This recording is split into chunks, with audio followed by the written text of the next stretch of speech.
السلام علیکم ورحمۃ اللہ وبرکاتہ۔ شروع اللہ کے نام سے جو بڑا مہربان نہایت رحم کرنے والا ہے۔ آج کا ہمارا موضوع ہے حضور اکرم صلی اللہ علیہ وسلم کا سفر طائف کا قصہ۔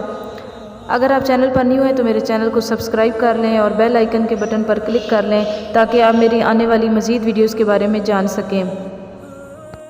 دوستو، نبوت مل جانے کے بعد 9 برس تک نبی اکرم صلی اللہ علیہ وسلم مکہ مکرمہ میں تبلیغ فرماتے رہے اور قوم کی ہدایت اور اصلاح کی کوشش فرماتے رہے، لیکن تھوڑی سی جماعت کے سوا جو مسلمان ہو گئی تھی اور تھوڑے سے ایسے لوگوں کے علاوہ جو باوجود مسلمان نہ ہونے کے آپ کی مدد کرتے تھے۔ اکثر کفار مکہ آپ صلی اللہ علیہ وسلم اور آپ کے صحابہ کرام رضی اللہ عنہ کو ہر طرح کی تکلیفیں پہنچاتے تھے، مذاق اڑاتے تھے اور جو ہو سکتا تھا اسے درگزر نہ کرتے تھے۔ حضور اکرم صلی اللہ علیہ وسلم کے چچا ابو طالب بھی انہی نیک لوگوں میں تھے جو باوجود مسلمان نہ ہونے کے حضور کریم صلی اللہ علیہ وسلم کی ہر قسم کی مدد فرماتے تھے۔ 10ویں سال میں جب ابو طالب کا بھی انتقال ہو گیا تو کافروں کو اور بھی ہر طرح کھلے مہار اسلام سے روکنے اور مسلمانوں کو تکلیف پہنچانے کا موقع ملا۔ حضور اقدس صلی اللہ علیہ وسلم اس خیال سے طائف تشریف لے گئے کہ وہاں قبیلہ ثقیف کی بڑی جماعت ہے، اگر وہ قبیلہ مسلمان ہو جائے تو مسلمانوں کو ان تکلیفوں سے نجات ملے۔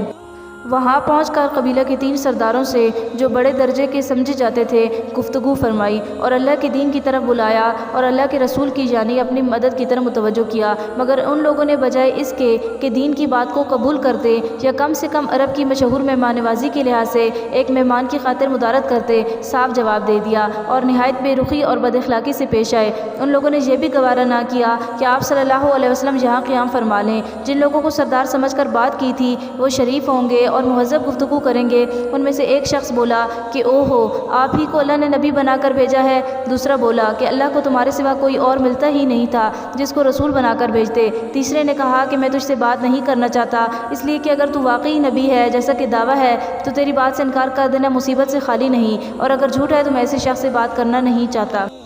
اس کے بعد ان لوگوں سے نا امید ہو کر حضور اکرم صلی اللہ علیہ وسلم نے اور لوگوں سے بات کرنے کا ارادہ فرمایا کہ آپ صلی اللہ علیہ وسلم تو ہمت اور استقلال کے پہاڑ تھے، مگر کسی نے بھی قبول نہ کیا، بلکہ بجائے قبول کرنے کے حضور کریم صلی اللہ علیہ وسلم سے کہا کہ ہمارے شہر سے فوراً نکل جاؤ اور جہاں تمہاری چاہت کی جگہ ہو وہاں چلے جاؤ۔ حضور اکرم صلی اللہ علیہ وسلم نے جب ان سے بالکل مایوس ہو کر واپس ہونے لگے تو ان لوگوں نے شہر کے لڑکوں کو پیچھے لگا دیا کہ آپ صلی اللہ علیہ وسلم کا مذاق اڑائیں، تالیاں پیٹیں اور پتھر ماریں، حتیٰ کہ آپ صلی اللہ علیہ وسلم کے دونوں جوتے خون کے جاری ہونے سے رنگین ہو گئے۔ حضور اقدس صلی اللہ علیہ وسلم اسی حالت میں واپس ہوئے۔ جب راستہ میں ایک جگہ ان شریروں سے اطمینان ہوا تو حضور اکرم صلی اللہ علیہ وسلم نے یہ دعا مانگی: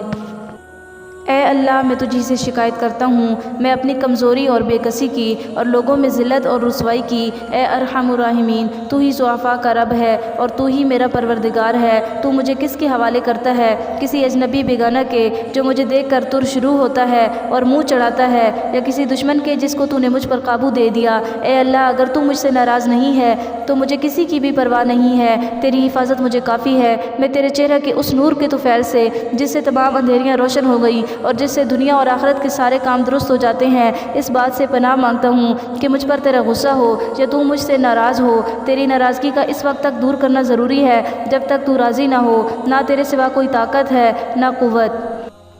مالک الملک کی شان قہری کو اس پر جوش آنا ہی تھا کہ حضرت جبرائیل علیہ السلام نے آ کر سلام کیا اور عرض کیا کہ اللہ تعالیٰ نے آپ کی قوم کی وہ گفتگو جو آپ سے ہوئی سنی اور ان کے جوابات سنے، اور ایک فرشتہ کی جس کی متعلق پہاڑوں کی خدمت ہے آپ کے پاس بھیجا ہے کہ آپ جو چاہیں اس کو حکم دیں۔ اس کے بعد اس فرشتہ نے سلام کیا اور عرض کیا کہ جو ارشاد ہو میں اس کی تعمیل کروں، اگر ارشاد ہو تو دونوں جانب کے پہاڑوں کو ملا دوں جس سے یہ سب درمیان میں کچل جائیں، یا جو سزا آپ تجویز فرمائے۔ حضور کریم صلی اللہ علیہ وسلم کی رحیم و کریم ذات نے جواب دیا کہ میں اللہ سے اس کی امید رکھتا ہوں کہ اگر یہ مسلمان نہیں ہوتے تو ان کی اولاد میں سے ایسے لوگ پیدا ہوں گے جو اللہ کی پرستش کریں گے اور اس کی عبادت کریں گے۔ یہ ہے اخلاق اس کریم ذات کے جس کے ہم نام لیوا ہیں کہ ہم ذرا سی تکلیف سے کسی کی معمولی سی گالی دے دینے سے ایسے بھڑک جاتے ہیں کہ پھر عمر بھر اس کا بدلہ نہیں اترتا، ظلم پر ظلم اس پر کرتے رہتے ہیں اور دعویٰ کرتے ہیں اپنے محمدی ہونے کا، نبی کے پیرو ہونے کا۔ نبی کریم صلی اللہ علیہ وسلم اتنی سخت تکلیف اور مشقت اٹھانے کے باوجود نہ بدعا فرماتے تھے اور نہ بدلہ لیتے تھے۔ حضور اقدس صلی اللہ علیہ وسلم اور صحابہ کرام رضی اللہ عنہ نے دین کے پھیلانے میں جس قدر تکلیفیں اور مشقتیں برداشت کی ہیں، ان کا برداشت کرنا تو درکنار، اس کا ارادہ کرنا بھی ہم جیسے نالائقوں سے دشوار ہے۔ تاریخ کی کتابیں ان واقعات سے بھری ہوئی ہیں، مگر ان پر عمل کرنا تو علیحدہ رہا، ہم ان کے معلوم کرنے کی بھی تکلیف نہیں کرتے۔